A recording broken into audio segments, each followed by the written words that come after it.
Assalamu alaikum. Welcome to Ramadan Reminders, day 11. Day 11. I almost forgot what day it was. No, I didn't. I literally have been trying to record this like 10 times, but I keep messing up on stuff.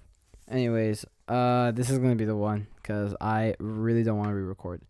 Day 11. So today we're going to be talking about a hadith. The hadith is kind of important because, it's important to remember the day judgment and, paradise, Jannah, and to remember the hellfire, so that way we were able to work our way to get to Jannah and stay away from the hellfire. So the hadith is this world is a prison for the believer and a paradise for the disbeliever. So this world is a paradise for the believer and a paradise for the disbeliever and a prison for the believer.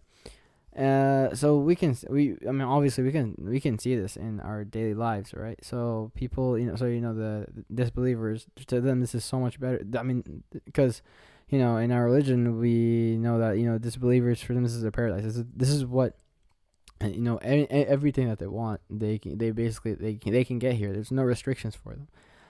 For us, there's like a lot of restrictions that we have on ourselves, to get to Jannah, to get to heaven, to get to paradise.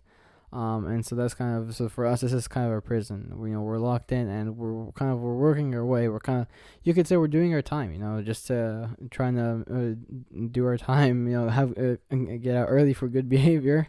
But we're trying to get out for good behavior and then get into Jannah, inshallah. So, this rings true in so many different senses, right? So, for those who end up in the hellfire, may Allah protect us from it. Hellfire is so much worse than the dunya, than the world, than the kind of the where we live, where we are right now. That this is to them paradise compared to hellfire. And yet for us, the paradise, it's like there's no restrictions. It's just us there forever, and there's no sadness. There's nothing negative. It's always positive. This would be a prison. This is the opposite. Nobody likes to be in prison. Prison is the worst.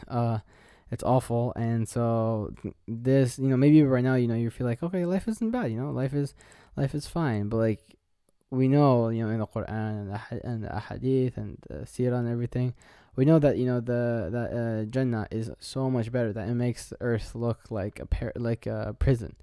So for for the believers who make it to, for the believers who really really work hard in the dunya ends up becoming a prison for them, because they're restricted, and they're trying their best to they have certain restrictions that they have to abide by, and they can't do.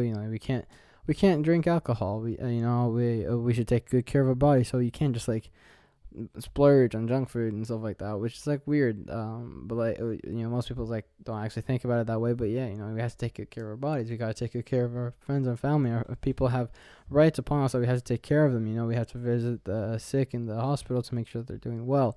We can't be mean to people. There's all these restrictions.